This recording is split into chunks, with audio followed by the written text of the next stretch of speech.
This is The Joe Gaither Show on BamaCentral.com. Good morning, Tuscaloosa. Good morning, Tuscaloosa, Internet World, West Alabama. How are we doing today on a Thursday? It's the Joe Gaither Show on Bama Central, BamaCentral.com. I hope you and yours are doing well. You're watching us on the Bama Central YouTube channel. Be sure you subscribe to the Bama Central YouTube channel for all of our great coverage of Alabama athletics. You can find us on the Bama Central Facebook page as well, or you're listening to us on Apple Podcast, Amazon, Spotify, wherever you get your podcast. You can find the Joe Gaither Show on Bama Central. If you get a little time today, give us a little review on Spotify or Apple Podcasts. That would make us so happy and would mean a lot to us, would spread the algorithm a good bit more. So I appreciate everybody who's left us a review on Spotify or Apple Podcast. I'm live in the Derek Daniels State Farm Studios right here off of McFarland Boulevard. You can call Derek for all of your insurance needs at 205-758-3391. Like a good neighbor, Derek Daniel is there, and he's there for me. He'll be there for you. Make sure you check him out for all of your insurance needs. And of course, we're brought to you by Purple Turtle Roofing as well. You can visit them online at roofturtle.com. They can take care of any of your roofing needs all throughout the Southeast, all throughout the state of Alabama. It doesn't matter if you've got a metal roof or a shingle roof, really anything you've got going on in your roof, commercial or residential, they'll come take care of you. They'll check you out, give you a free roof inspection. So call them at 877-787-6635 or schedule your appointment online at roofturtle.com. We have a lot of fun today with our friends Theo Fernandez and Katie Windham. You follow Theo at Theo Fernandez _ and Katie Windham at Katie Windham _ Katie leading all of our coverage at BamaCentral.com, and Theo Fernandez chipping in and really leading us on baseball this season. So we're going to have a lot of fun today. We're going to take a voicemail. We're going to go to the voicemail line and go out and take what you can call it 205-462-7340 extension 800. We'll lead the show off with a voicemail. We'll get into the conversation that we've teased the last 2 days. Which college football program has the most pivotal season in 2026? And since we have Katie and it's the first day of Alabama in the SEC tournament, we're going to talk SEC softball tournament. We've briefly, Katie, mentioned the softball tournament the last 2 days, just kind of updating this is what's going on with the bracket, but we haven't really gotten into anything. So we're excited to do that with you this morning. Good morning, Katie. How are you? Good morning. I'm good. I'm excited to be here to talk a little football and softball. It's nice being in the downslope of our coverage season where I can pretty much just focus on softball. Absolutely. And I know Patrick Murphy loves that. So get you all dialed in 100%. The weekend I filled in for you, he looked at me and totally joking, but he looked at me with a little funny look on his face. Like, where's Katie? What are you doing here? And then he laughed about it. And I was like, yeah, I know. She's the ace on the beat. And so I know that he's very happy to have you dialed into softball. Theo, you doing all right? How's life on the left coast? I know you are getting integrated over at Fox Sports. How are you doing? Are you excited? You overloaded on baseball already? Oh, I'm great. Yeah, getting to sit around and watch baseball, it's the best life possible, at least up until the World Cup. And then things are going to get really hectic with, 12, 15-hour days. But so far, so good. More and more work every day, so I'm loving it.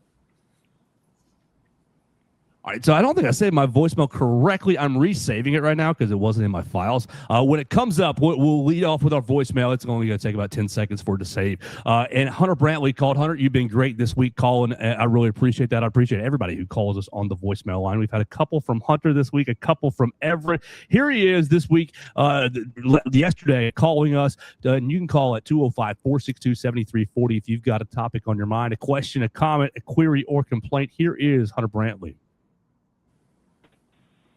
Good morning. What's going on? All righty, I got two things again for you. How about Jim Jarvis to the show? Let's go, Jarvis. Let's go, dude.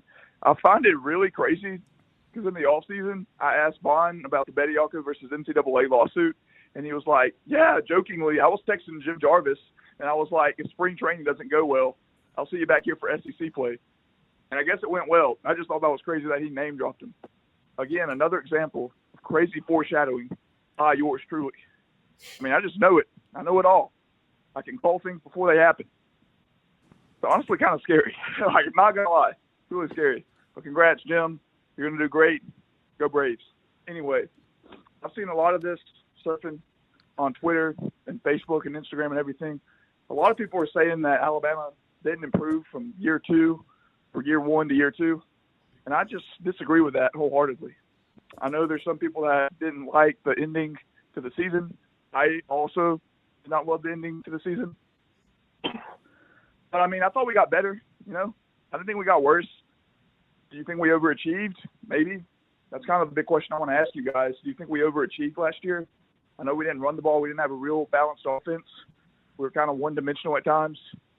And when you play elite teams like Indiana, you can't go out there and fake it. You know what I'm saying? Either you got it or you don't. We didn't have it. That's why we lost like 38-3. So I just want to know your thoughts on that. Did we overachieve last season? There we go. Hunter Brantley on the voicemail machine calling us first before we get to the football side of things. I'll echo your highlights on Jim Jarvis. 0 for 2 last night. Katie, you are the resident Braves fan, and I know that we love Will Miller, and he loves the Atlanta Braves as well, and he basically was where I saw it yesterday. Will was tweeting about him getting called up. 0 for 2, Braves lose to the Mariners 3-1, but to see an Alabama baseball player play for, the premier franchise in the South. Pretty awesome. Yeah, it is pretty crazy. It's kind of like a surreal, like something you were just watching at the Joes now with the team you watch every night. I did have the game up yesterday, actually, during our staff call. That's why I went dark a couple times. It was during his first at bat because I wanted to see. I think he got up 3-1 in the count. I was like, oh, maybe he'll get a walk in his first at bat. Ended up grounding out. He did make a big play in the field, got a double play. It was the first time all year that the Braves lost a series. So, I felt kind of bad because they kept talking about during the broadcast that, because it was so last minute, he got the call at 1 a.m. and he had to fly all the way out to Seattle, that, he's from California, but, his family was kind of gradually getting to the game. His sister got there first, and then by the time his wife got there, they put in a pinch hitter for him. So, but, yeah, it's pretty exciting, pretty cool. It's always cool to see those Alabama guys at the next level. I think we kind of obviously expect it in football. They're all over the NFL every Sunday. But when you see it in baseball, like a couple weeks ago, Chase Lee, who is in our community group here at Tuscaloosa in the offseason, he got called up to the bigs and was pitching against the Red Sox, which is my husband's team. So it's like we're literally sitting in a living room with him a couple weeks ago. Now he's pitching against your favorite team. It's just kind of surreal, but good for Jim Jarvis. That's awesome. That is so fun. So hopefully he will continue with the Braves the rest of the season. Theo, Jim Jarvis, I would not have picked. This is amateur baseball opinion over here, but I would not have pegged him as a major league player watching him in Tuscaloosa. Well, he was a very, very nice defensive player with Tuscaloosa. Yes, I think my understanding is that the consensus was he wasn't going to put it together offensively enough to get this kind of call up, and he really proved everybody wrong. This was just kind of the thing where following the minor league box scores occasionally, trying to see, okay, will we get the call? Will we get the call? And he had a strong spring training. He did all the work himself. And I think especially getting acquired. So I'm pretty sure it was the deadline last year that the Braves organization acquired him. Is that correct, Katie? Not positive, but that's. I think it was the deadline, but my understanding is that when he got there, it's just the organization basically gave him just this fresh start and allowed him to continue this momentum. So very well deserved. Great to see for him. And getting to contribute on this Braves team that, no offense, Katie, but will fall back down to earth a little bit, but still will probably contend deep into the season is big for him. Yeah, after last year, I'm just enjoying every win I can. And, the Mets and the Phillies are much bigger train wrecks in that same division. So it always warms the heart. So warms my heart. And you have the Marlins in that division as well. The Marlins are normal. The Marlins are competent this season. They're actually all right. Well, there you go. Shows how much I'm following baseball. Usually they are in shambles, not even really a major league roster. Unless they're competing and winning a World Series. So maybe this is their year to win a World Series. Well, let's pivot to the other side. Go ahead. The Marlins have half the World Series as the Braves and a fifth of the time. So, just saying. That is true. I mean, you could be consistently successful like the Braves, but hardly get over the hump, or you could be not successful at all, but still. I mean, two ways to look at it. I think I'd rather be a Braves fan in those two situations, because if you're a Marlins guy, like I would just turn the season off. I would be done with it. So that would be hard to deal with.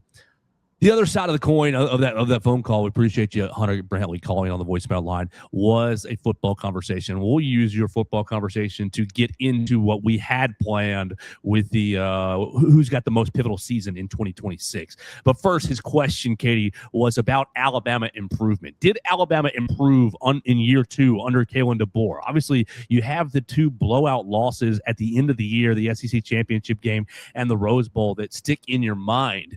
But and really the season opener against Florida State. So you've got 3 really kind of ugly ones that stick in your mind. But you all, I agree with Hunter Brantley. I think that you obviously did improve because you made the SEC championship game. You got to the playoffs. You won a playoff game. I think the team, the level of play, the consistency on the team, the attention to detail did pick up from year 1 to year 2. How do you evaluate the second year? Did Alabama improve under Kalen DeBoer?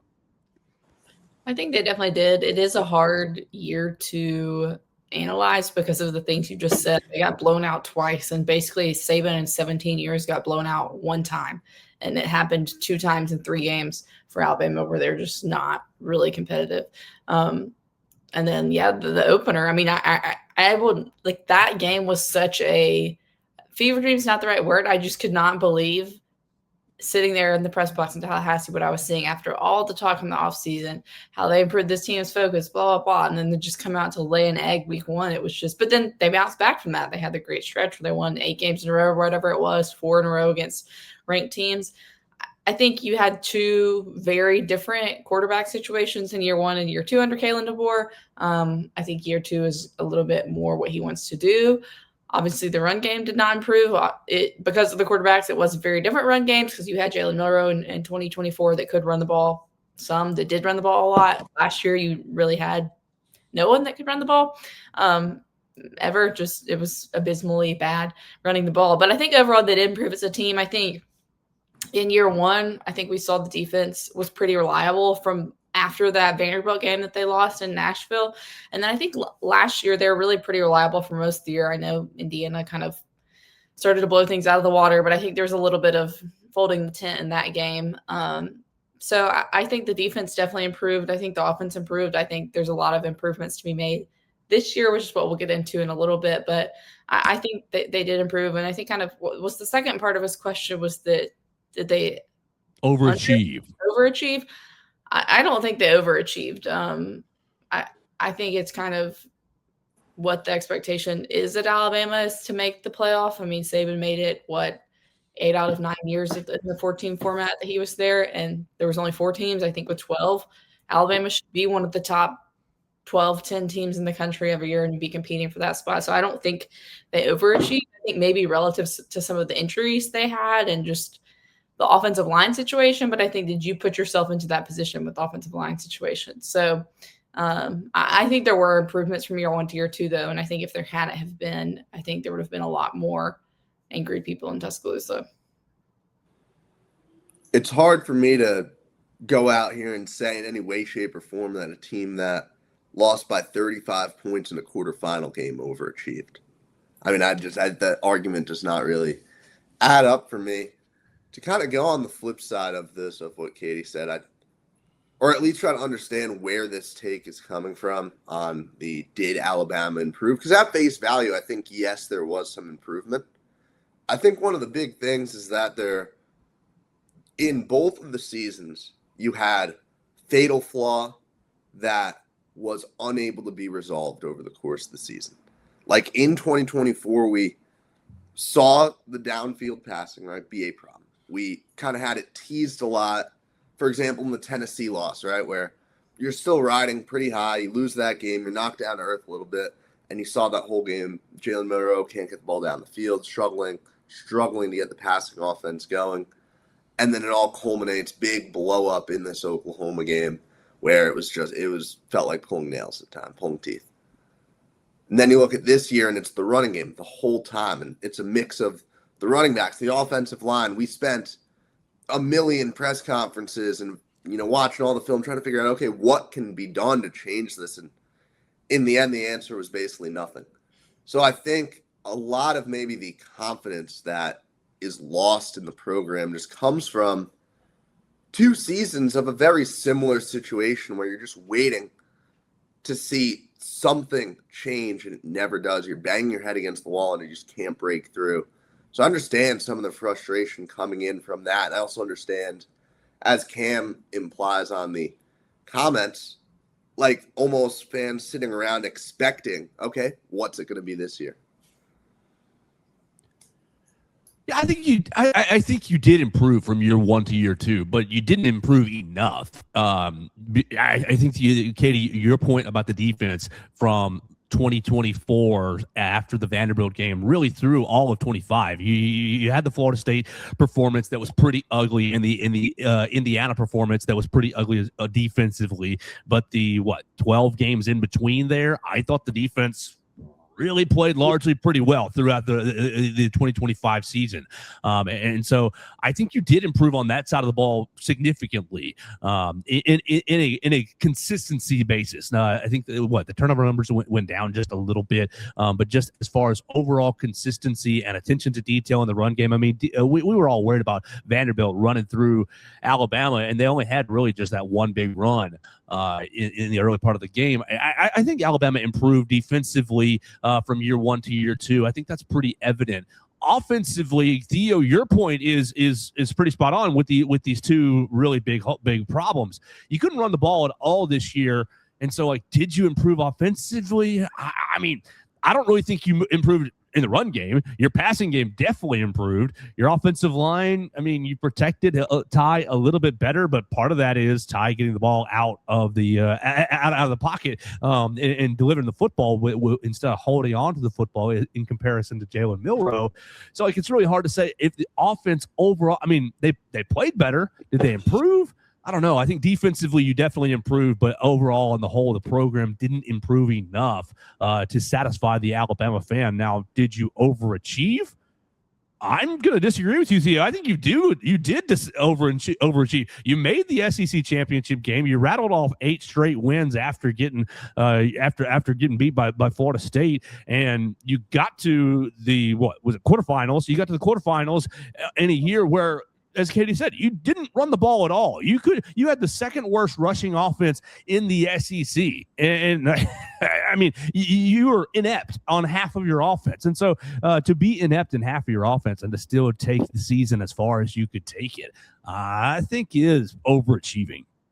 So are me and Katie just blinded by the Crimson Tide brand in history when we kind of refuse to say overachieved? Is that what's happening? Okay, no. For the standard of Alabama, y'all are both correctly. For the standard of what is Alabama football? Alabama football is championships, is accomplishments, is pedigree. No, y'all are both correct. But looking at the roster and the way last year's team was constructed and the problems that last year's team had, I think that group of gentlemen overachieved a little bit.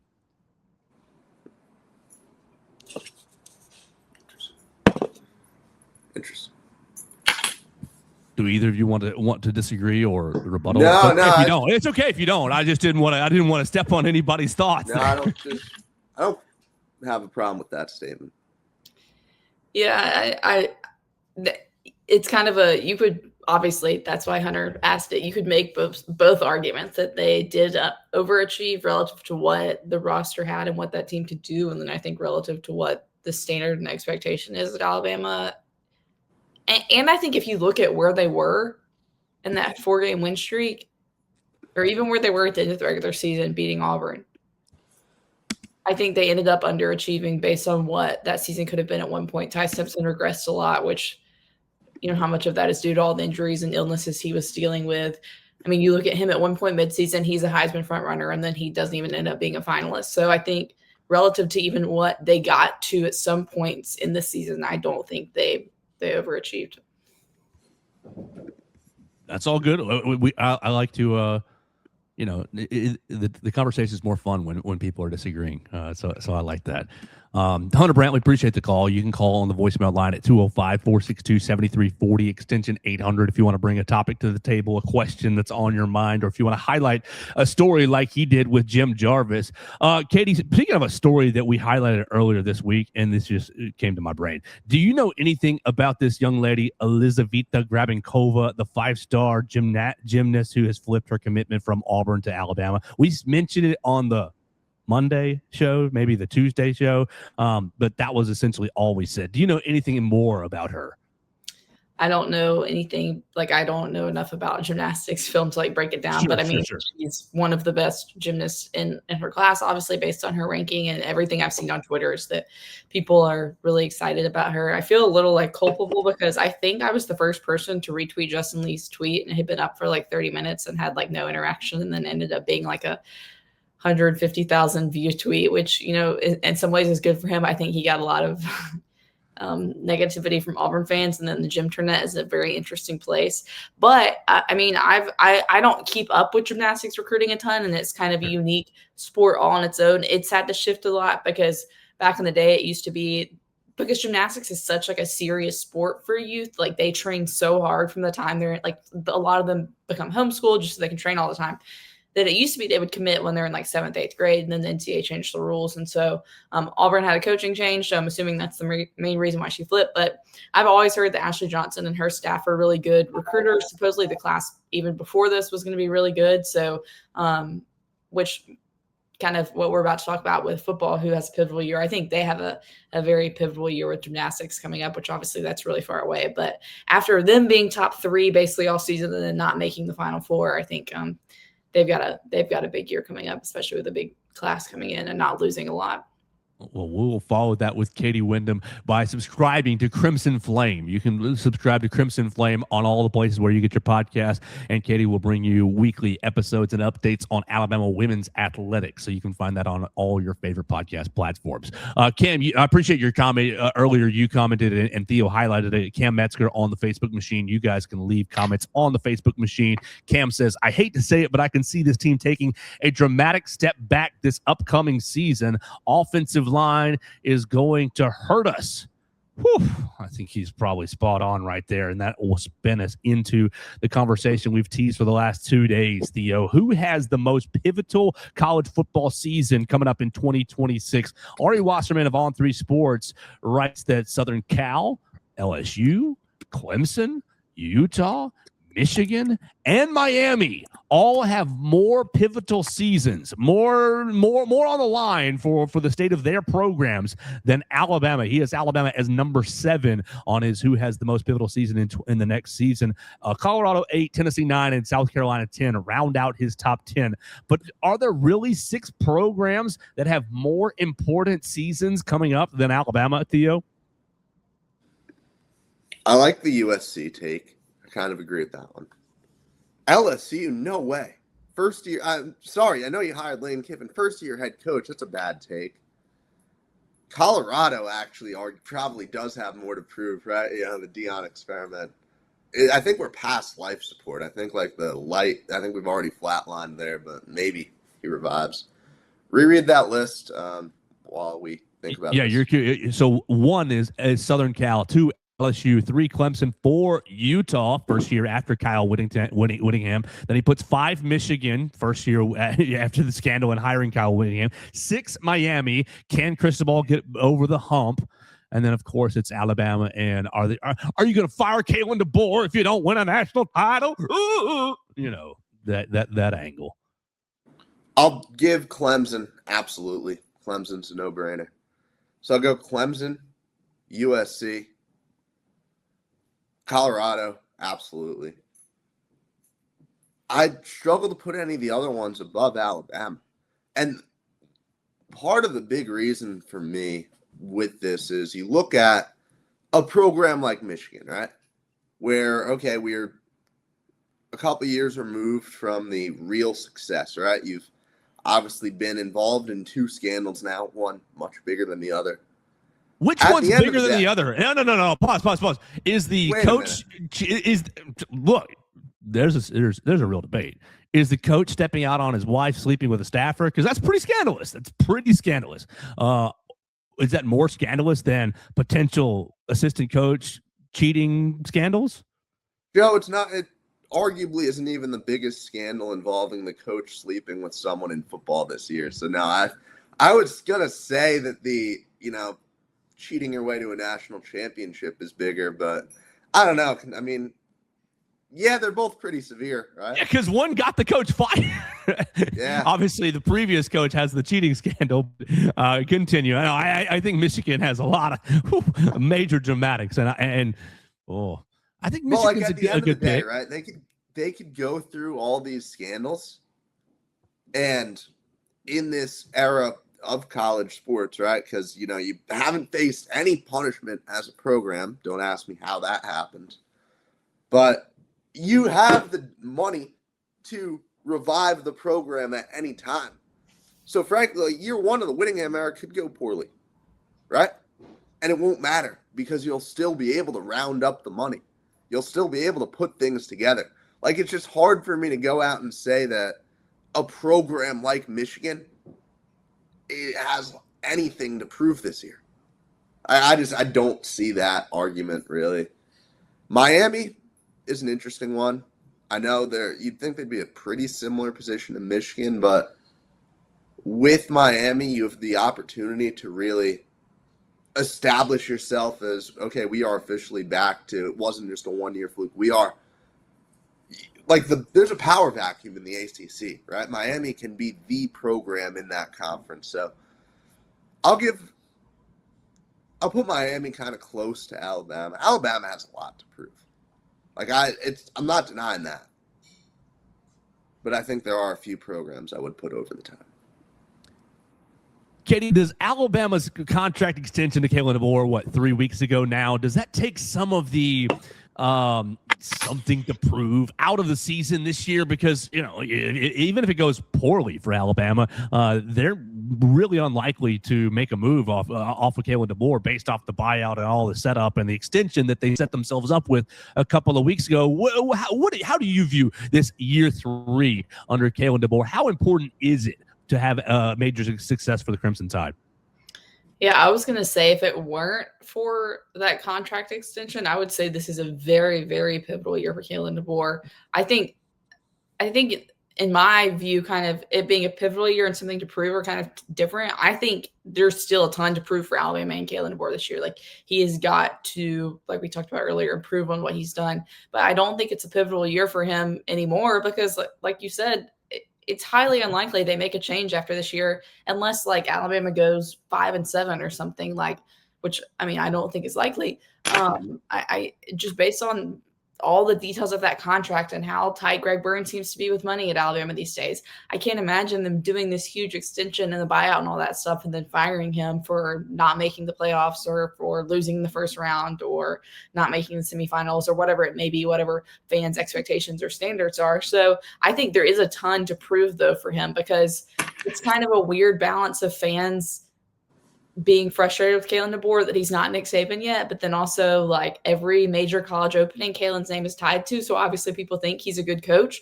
but he has not, which let's reframe everything. It's only been 2 years, but he's not won any sort of championship at Alabama yet. He hasn't won an SEC title. Obviously hasn't won a national title. Has only won one playoff game against an Oklahoma team that was kind of beleaguered a little bit in some ways like Alabama. And it was a game that they fell. What was it, 21-3 that they fell behind? Or they were down 17 points. I don't remember what the score was. But it was a game that, that was great that they showed the fight and were able to come back. But it almost was like it was kind of deja vu in the press box again of, wow, you come out and you're not prepared again. So I think there's a ton for him to prove this year, to prove to Alabama fans that he can, I don't want to say do elite things at Alabama because they did do some elite things last year, but then in the biggest moments kind of fell flat. But I think there's a ton to prove.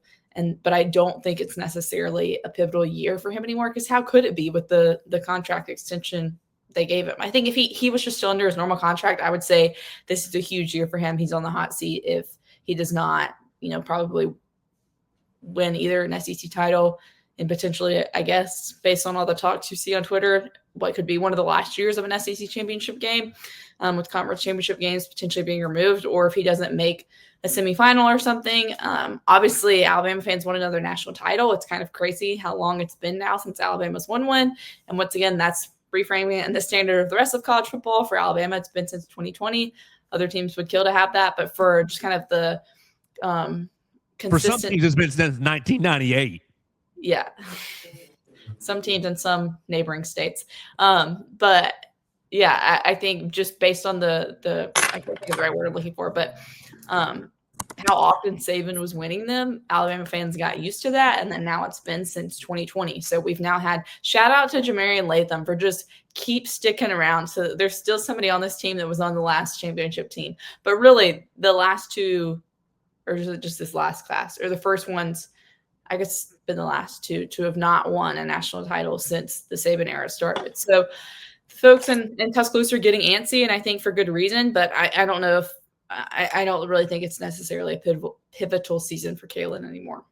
Real quick sidebar, because I don't think we spoke with you about this, Katie. And the DeBoer extension has been brought up by a lot of people at Fox, like when they find out that I've covered the team, and everyone's asked, like, oh, well, why did Alabama do this? Like, there's a lot of Alabama slander going around. Me and Joe both were kind of the opinion that, no, the extension isn't really a huge factor beyond just meaning, okay, Alabama won't fire DeBoer right after this season. Like, how much do you look into that extension, Katie? And, like, does it have any other, like, implications besides that? I think it's just, their kind of commitment to him, them thinking that he's the best guy that they can get right now, them trying to hold off other suitors. It's kind of been interesting. I keep seeing, I think like literally just yesterday on Twitter, or I got a notification. It may not have been a story that came out yesterday, but one that came out this week. But it was something else talking about why Kalen DeBoer never actually considered Michigan. And him saying, oh, I'm at Alabama. Why would I go somewhere else? This is like one of the best jobs in college football. I don't need to go anywhere else. And so in some ways it's like, well, if he really feels like that, then like, why was it necessary to give him this big extension when he hasn't necessarily won a championship here yet? But yeah, I don't think it signifies anything, like you said, kind of beyond this year, except that they fully believe he's the best guy for the job, which that is when Alabama fans complain about him. It is kind of like, well, who do you want to go get? I mean, there's not that many active head coaches anymore that have national titles. They're either retired or in the NFL or have been scorned from college football, like Jimbo Fisher. Like you just, there's not a lot of, it's kind of an interesting coaching landscape at this point. And obviously the college football landscape is very different. And, I don't think if Saban was still the head coach, he would be necessarily winning at the level he had been. I want to address this comment that just came up. If DeBoer had made the Indiana game somewhat competitive, we wouldn't be having this conversation, unfortunately. That's the comment. And it's interesting because, in a world where you had a close loss to the undefeated national champions, and that's how your season ended, hard to disagree. I'll raise you. What if Alabama didn't pull off a second-half comeback to beat Oklahoma? You look at the flip side of that, and that's why I disagree with the statement, because I think we can all see a world, we can all envision that world where Alabama doesn't pull off that comeback, right? And then we're looking at, 2 years of the Kalen DeBoer era, and Alabama, your record would have been, 10-4 would have been the record for this season, right? With a first-round exit and 2 losses to Oklahoma on the season. Like, all the makings of a letdown year were there, right? And I really think that I understand the idea of, the Indiana blowout loss made things look worse. The Oklahoma win, a second-half comeback, made things look so much better. Really salvaging the season. The story was there. Collapse in the SEC title, ran off the field by Oklahoma, nothing but disappointment for 2 years. So I think the fact that we're discussing a program that really, things are so volatile, right, where one individual result mattered so much for this program, tells me that just having this conversation is valid at this point in time. through 2 seasons under Nick Saban, he was what? He was 1-1 in bowl games, winning an Independence Bowl, losing a Sugar Bowl to Utah, losing a SEC championship game to Florida. Through 2 Nick Saban seasons, you were in the same boat. No championships, no nothing. It's just funny. Katie, you've tried to point it out a couple times, reframing the conversation. It's just like, golly, it's been 2 years. Go ahead, Katie. But I do think in Saban's second season, you went undefeated in the regular season. You lost to number 1. You lost the eventual national champion in the SEC championship, and it was a very competitive game. And I think if you make the national title game that year, you win. I think that team just didn't care about playing Utah with the disappointment of what had happened in the Sugar Bowl, because that's pre-Utah being a Power 4 school or Power 5 school back then. So I think the trajectory momentum of Alabama and Saban year 2 was like it was almost going straight up. It was so like Alabama is kind of like now just like it is going up, but I don't think you're in a as good of a, even though year 2 and Saban did end with a pretty bad loss to Utah in the Sugar Bowl. The end of this year's loss was worse, and I think this team looked worse at the end of the year than that Nick Saban team. And I think also Alabama was a little more dominant in recruiting then, and all the portal and all that stuff didn't exist. So it's just a different landscape. But yes, that is a good point, Joe, that after 2 years, it's not like Saban had – but also Saban was inheriting a Mike Shula program.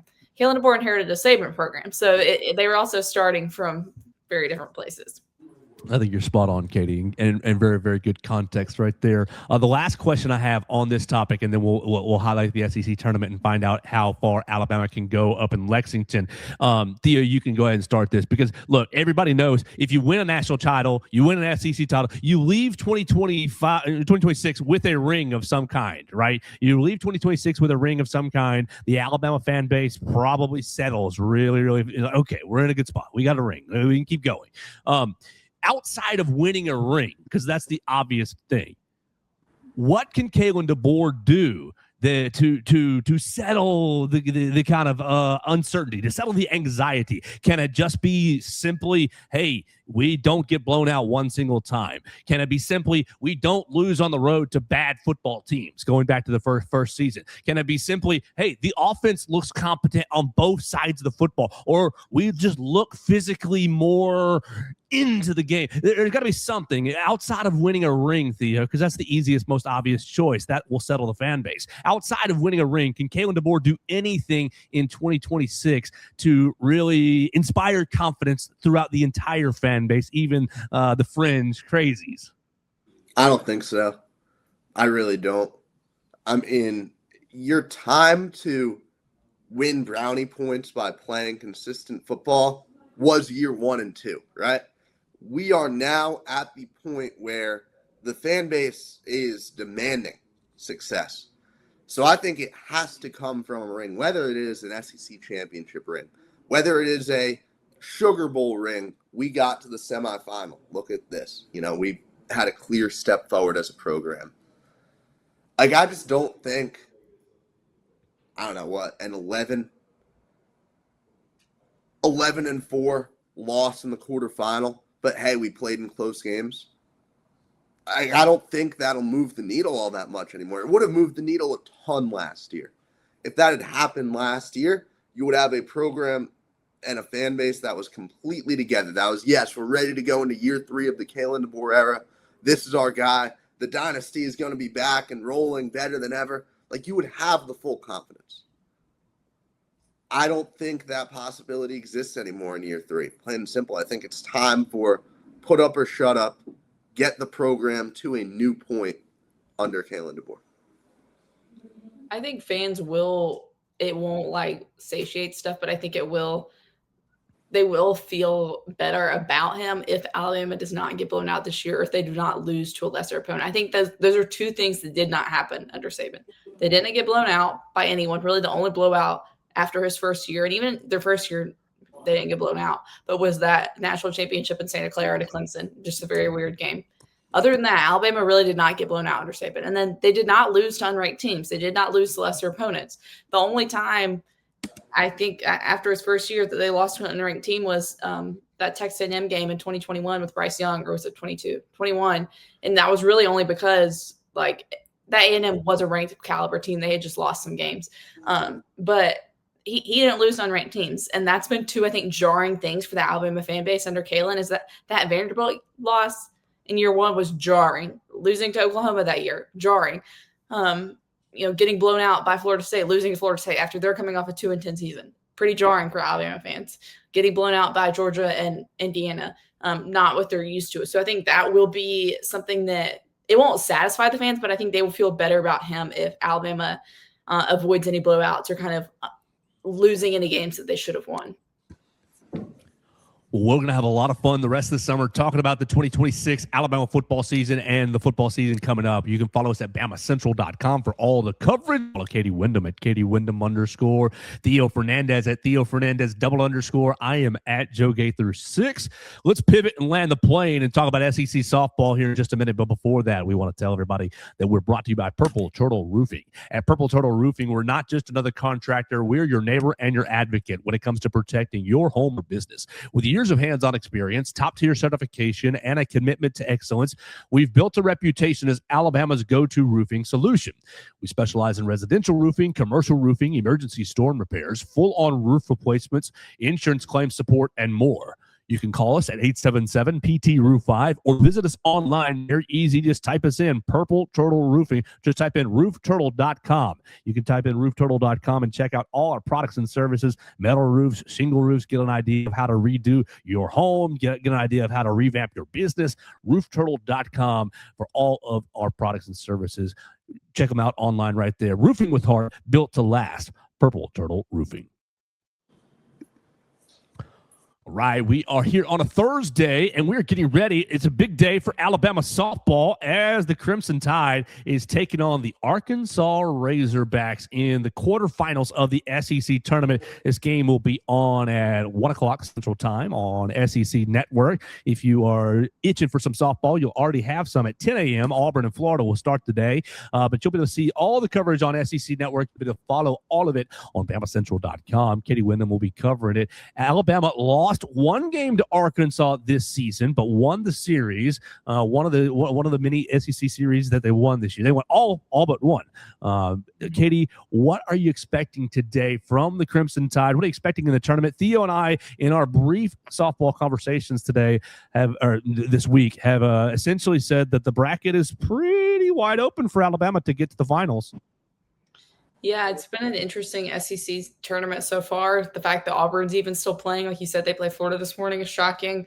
They beat Missouri in the first round, beat A&M yesterday. Ole Miss, I think, was the 14 seed, and then they've won their first two games. There's been a lot of upsets so far. So if Arkansas beat Alabama, it technically, I guess, would be an upset for them being the 7 seed. But the crazy thing is Arkansas is the 7 seed in the SEC, and they're number 1 in the RPI. So Alabama and Arkansas are really pretty two evenly matched teams. Arkansas played yesterday. They did not have to pitch their ace, Robin Heron. Peyton Burnham pitched the complete game for them against Mississippi State. So their ace, I'm assuming, will be starting today against Alabama. I'm very interested to see who Alabama starts in the circle, if it's Jocelyn Brisky or Vic Moten.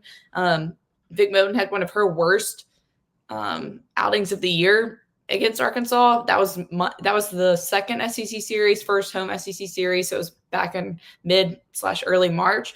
So she's improved a lot since then. It was just kind of a day, really, where, if I'm remembering right, she did give up some runs and some hard hit balls, but also like the innings kind of started with some errors and then some plays that weren't ruled as errors, but plays that should have been made by the defense. So I'm interested to see who Alabama starts there, because Brisky has done a lot of work lately. She beat Arkansas twice, but they hit her a little bit as well. So it's kind of a unique situation, because I think Alabama fans will be really disappointed if they go 1 and done in the SEC tournament. Arkansas is a very, very good team, will likely be a Supers host. But I think it is just kind of for some of the things we've been talking about with football and the perception and the fan base. I think for morale reasons, Alabama needs to win this game. The last couple of SEC tournaments have not gone well for them, like, at all, really dating back to 2022 and kind of their it's hard. It's so hard to talk about the way the softball program has been the last couple of years because relative to their standards, it's not been good. Yet they've still made Oklahoma City more years than not.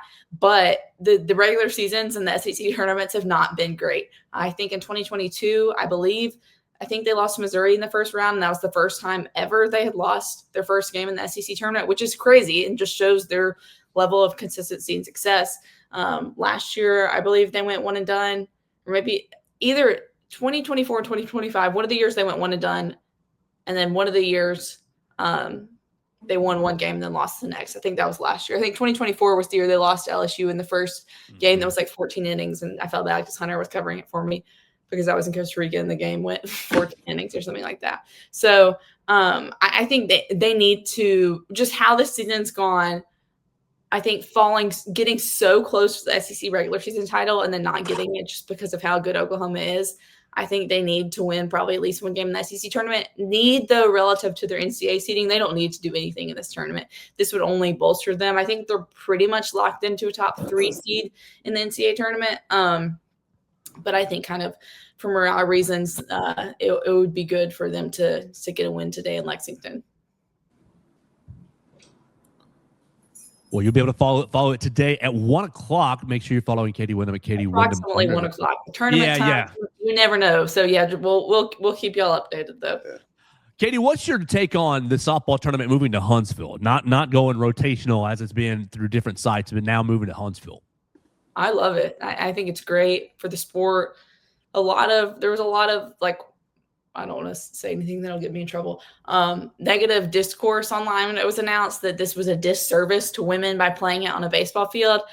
They did a trial run of this last year in the regular season. They fully turn it into a softball field. It's not like it's like a temporary fence, and they just kind of change, like they refigure the dirt so that it will be exact softball dimensions and the right field and all that kind of stuff. I think it'll be great for the SEC. I know Alabama is obviously excited about it because it's in the state, but also Huntsville is a good neutral location. It's technically Madison, but it's a place that Alabama, when you look at a geographical map of the SEC, Alabama is in the middle.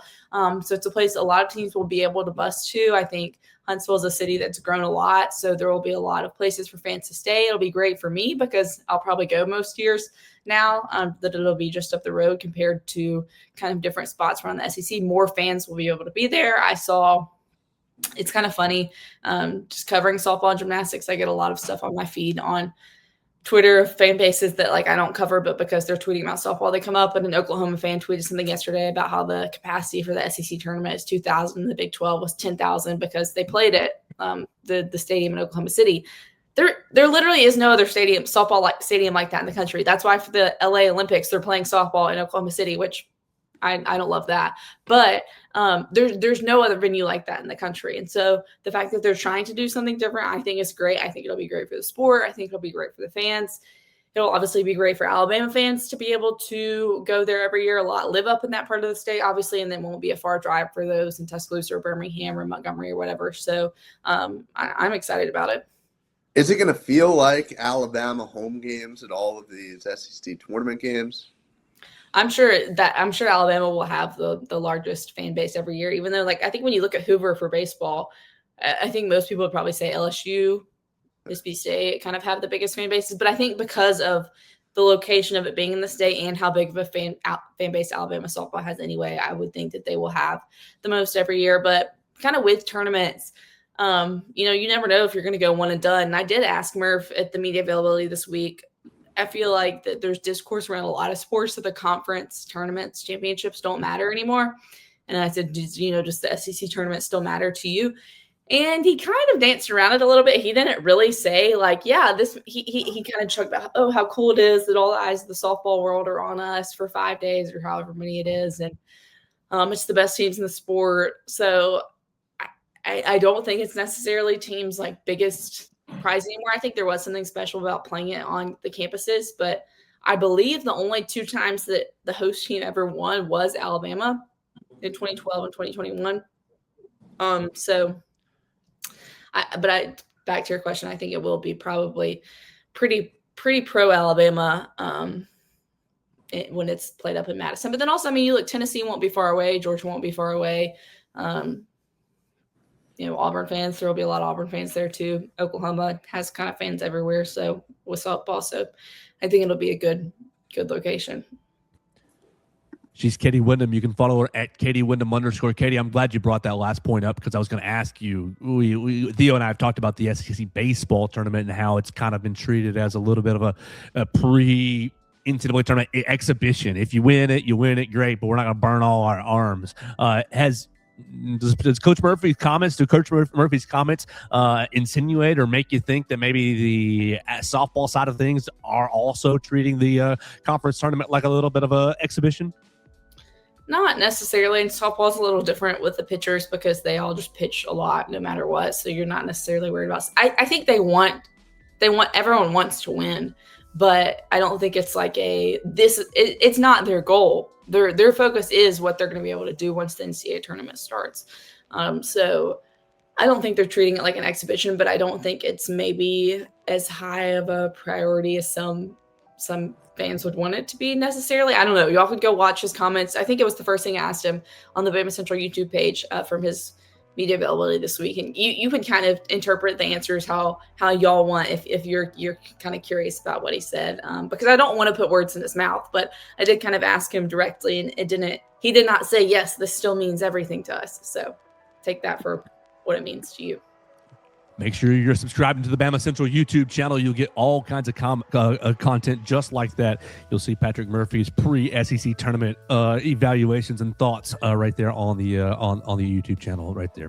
Make sure you follow Katie Windham at Katie Windham _ Theo at Theo Fernandez _. Theo's going to have a big day at Fox, and Katie's going to be watching softball all day long. I think I'm going to write something about hockey today, guys. I'm going to try my hand on the Nashville Predators site. But we're going to have a great day, and we had a great day with you guys. We want to thank Purple Turtle Roofing, roofturtle.com for all your products and services. We want to thank everybody who joined us on the YouTube channel, Cam Metzger and at RTR joining us with comments right there.